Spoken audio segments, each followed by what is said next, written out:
ব্লগটা এখান থেকে শুরু করছি। প্রত্যেক বছর না, এবছর কিন্তু আমাদের বাড়িতে কালী পুজো আয়োজন করা হয়েছে। আয়োজন কি, এটা বাৎসরিক পুজো হয়েই আসছে আর হতেও থাকবে।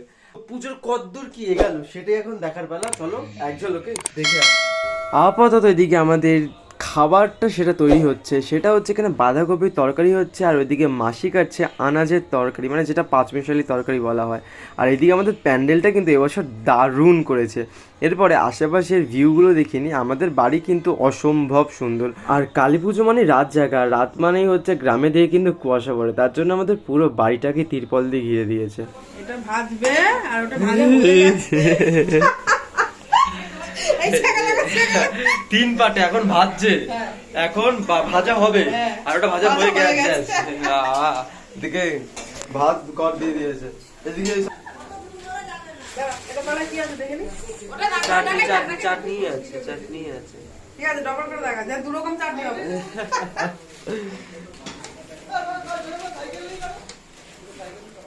অনেক পরে শুরু হয়ে গেছে আমাদের মানে পুজোর কাজ। কালকে রাত থেকে শুরু হয়ে গেছে, আরো বড় সবকিছু করানো হয়ে গেছে। এরপরে এইখানে প্রত্যেক বছরের কাজটা এবছর কাকুনি পেয়েছে, এই কাজের জন্য কাকুনিকে ধার্য করা হয়।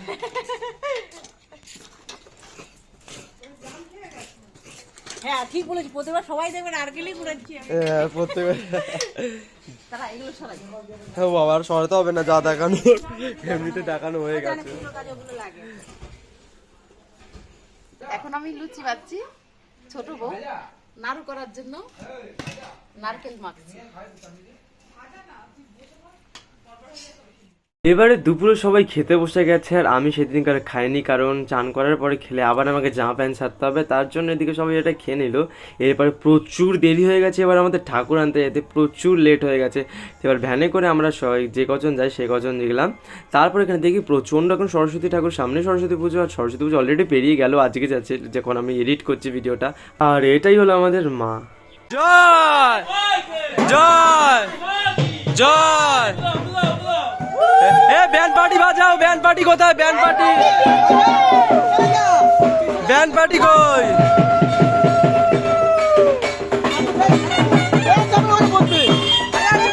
কালী মা কি জয়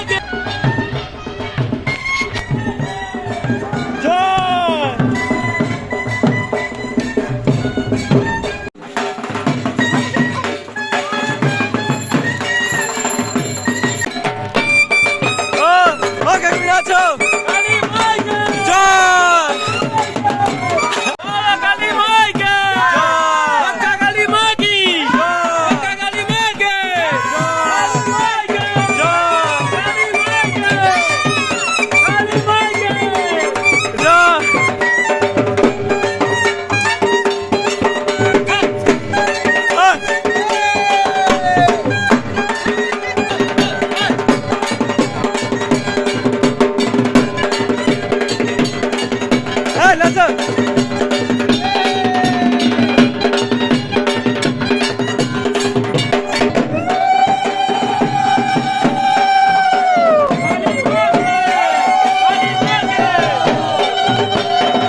এরপরে যখন আমাদের বরণ ঢরণ হয়ে গেল, এবার আমরা মাকে ভালো জায়গায় বসিয়ে তারপরে আমরা করে নিচ্ছি মায়ের মাল্যদান।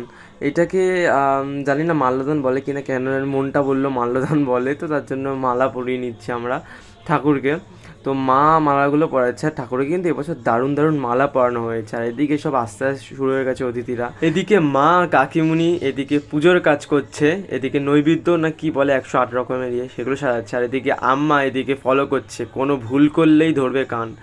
এরপরে এই ঘর তো দেখছি পুরো পুজোর জন্য বুক। এবার দেখি মেজের ঘর, মানে মাঝের ঘর যেটাকে বলে আমরা, তো সেই ঘরে কারা কারা আছে। এই ঘরে দিদি আছে, মাসি আছে, 2 মাসি আছে।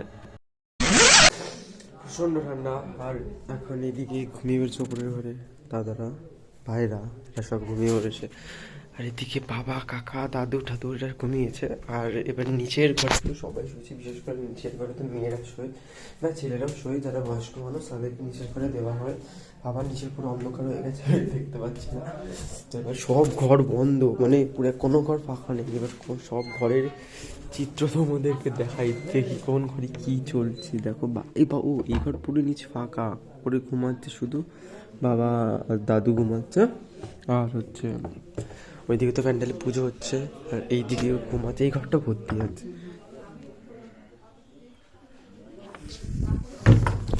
এই ঘরটা ভর্তি বাচ্চারা সব ঘুমিয়েছে, নিচে দুজন মা ঘুমিয়েছে। আর এই ঘরে এবছর কিন্তু প্রায় প্রথমের দিকে অনেকজনই ছিল, অনেকেই রাত জেগেছিল, কিন্তু যখনই 2-2-2:30 বাজে, যে যার ঘরে গিয়ে সে এক ঘুম দিয়ে আবার সে 4:30 ওঠে। প্রত্যেক বছর এরকমই হয়, কিন্তু ফার্স্টের দিকে কিন্তু অনেকেই থাকে। যে আমাকে এক বোতল ইংলিশ দিস, আমি আর আমার গিন্নি খেয়ে শুয়ে থাকবো। মানে কি এখানে ওখানে যায় তো এখানে ঘুম পাড়িয়ে রাখবে। এবার এদিকে তো পুজো আরম্ভ হয়ে গেছে অলরেডি। এবারে অনেকেই চলে গেছে যে যার ঘরে। এবারে যে কজন বসে আছে তাকে দেখায় মা, দিদি আছে, ঠাম্মা, আর আছে হচ্ছে মাসি। মাসিও তাও ঝুমে পড়ে যাচ্ছে। আর ওইদিকে সবাই খাচ্ছে, ওইদিকে ঢাকিয়ালারা যারা বাজনালারা ছিল তারা খাচ্ছে। আর আমিও এদিকে আমারও একটু ল্যাদ লাগছিলো ঠান্ডার মধ্যে, তো শরীরটা আরও এমনি ঝিমঝিম করছিল ব্যাপারটা, আর শরীরটা সত্যি খারাপ লাগছিলো। এবারে দিকে 108টা প্রদীপ জ্বালাতেও আরম্ভ করে দিয়েছে মা। একটা প্রদীপ থাকা খালি, মানে একটা মোমবাতি থাকাকালীন এর জন্য মা একাই ধরাচ্ছিল, আর আমরা কেউ ধরাতে পারছিলাম না।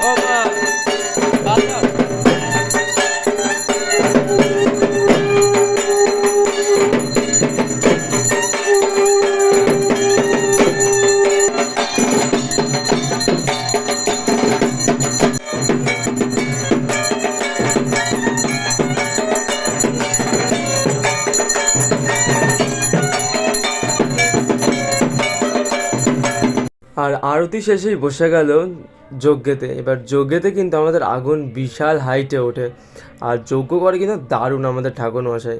প্রত্যেক বছর এই কজন মিলেই আমাদের রাতটা কাটে। বাড়ি ভর্তি লোক, অথচ পুজো মণ্ডপে কেউ থাকে না। এরকম করে আজকে আমাদের পুজোটা সম্পন্ন হয়। আর সকালবেলা হলে আবার সবাই যে যার ঘর থেকে বেরিয়ে যায়। আর এইভাবেই আমি কালী পুজোর দিনে ব্লগটাকেও শেষ করে ফেলি।